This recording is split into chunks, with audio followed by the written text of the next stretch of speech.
Hey, I'm Johnette Cruz, and this is Unfiltered Weekly, your weekly wrap-up on all things society, culture, and lifestyle news with trending stories and more. Make sure to always connect and follow us. We're all over social media. You can find us on Spotify, Apple Podcasts, YouTube, also on Substack, and more details at JohnetteCruz.com. Could a mother's health during pregnancy slightly shape her child's brain development?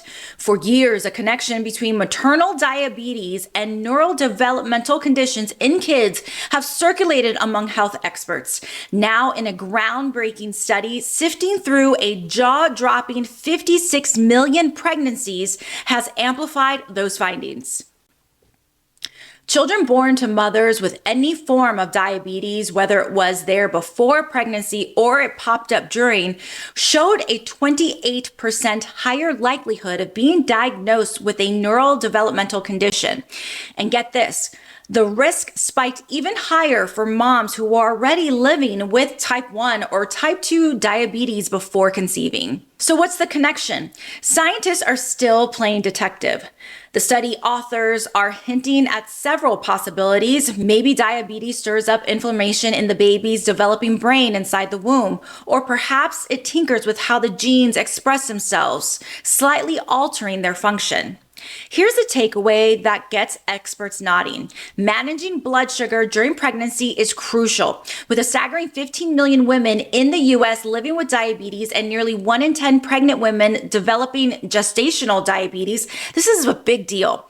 The American Diabetes Association is urging expectant mothers to team up with specialists, get moving, and fuel their bodies with good food to keep those glucose levels in check. The rise of the solo woman, why more women are happily saying no thanks to relationships. So hold up, relationship status quo. Something fascinating is brewing, and it's shaking up the traditional love story. Forget the relentless pursuit of the one. A growing wave of people, particularly heterosexual women, are consciously choosing the empowering path of staying single. Solo life is looking seriously appealing. A recent 2024 Pew Research study dropped a surprising stat. Only a third of single women are actively seeking a relationship. A stark contrast to the over half of single men who are. And get this, another survey revealed that more than half of single women genuinely believe they're happier than their married counterparts.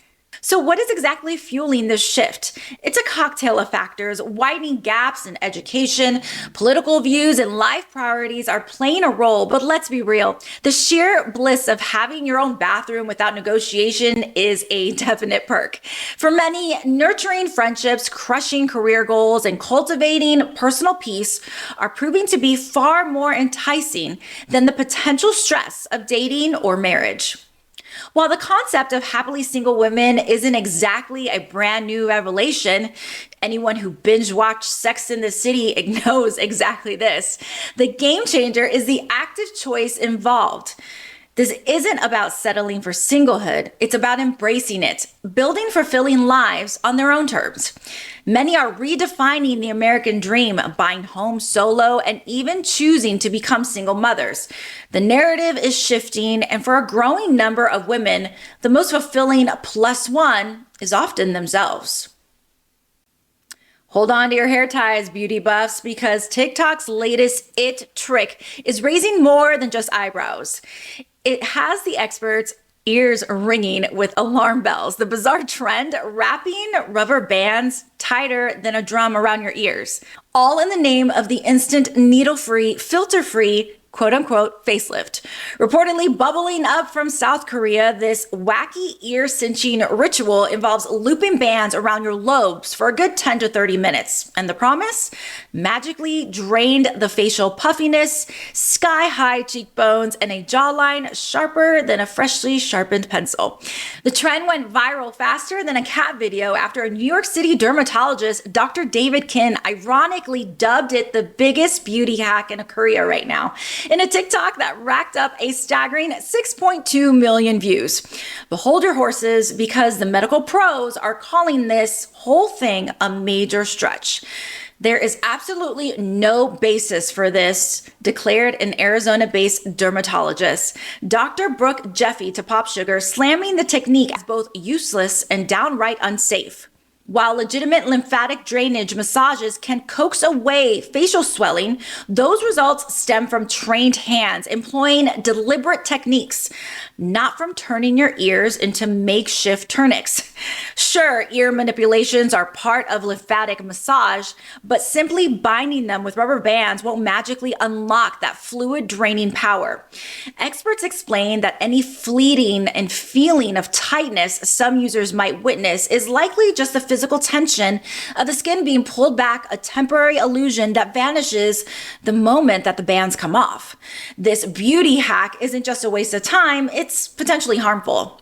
It could restrict blood flow, cause discomfort, and potentially lead to skin irritation or damage, particularly to the delicate skin around the ears. So ditch the ear torture and instead use good old hydration, quality sleep, and a mindful approach to salt and alcohol intake when dealing with puffiness.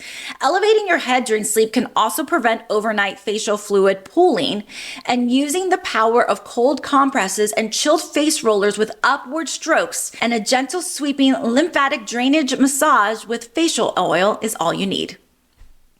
Ditch the 2 p.m. drag, the shockingly genius coffee nap that turns tired into turbo. Talk about a power up you never saw coming. Feeling that 2 p.m. slump hits you like a ton of bricks? It does for me every single day. Forget aimlessly scrolling or reaching for another sugary fix. We've stumbled upon a sleep strategy so bizarre that it actually just might be brilliant. It's called the coffee nap. Yes, you heard me right. Caffeine before a nap.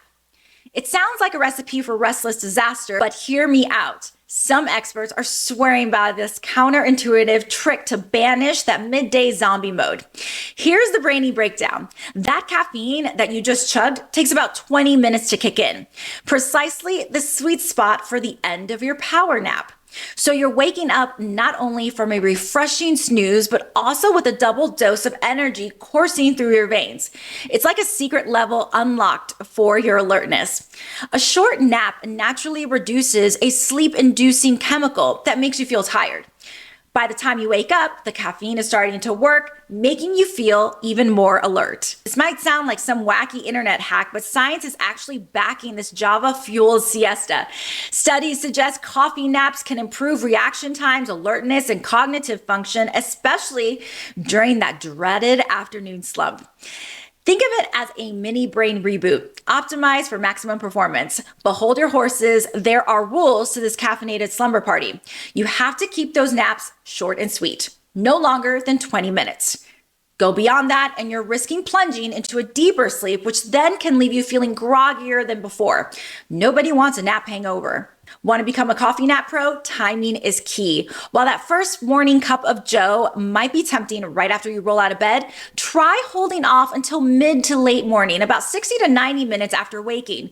This aligns with your body's natural cortisol dip, allowing the caffeine's energizing effects to truly shine. And when's the prime time for this magical midday recharge? Experts point to the 1 to 3 p.m. window, aligning with your natural body's rhythm. So the next time that midday fog rolls in, don't just reach for another cup, try a coffee nap. It might just be the grounds-breaking strategy you've been waiting for. And now you're caught up with all the latest viral stories and more on this week's Unfiltered Weekly. Make sure to always follow and stay connected with us. We are all over social media. You can follow along, like, and subscribe at Spotify, Apple Podcasts, YouTube, also Substack, and always at JohnetteCruz.com. Bye.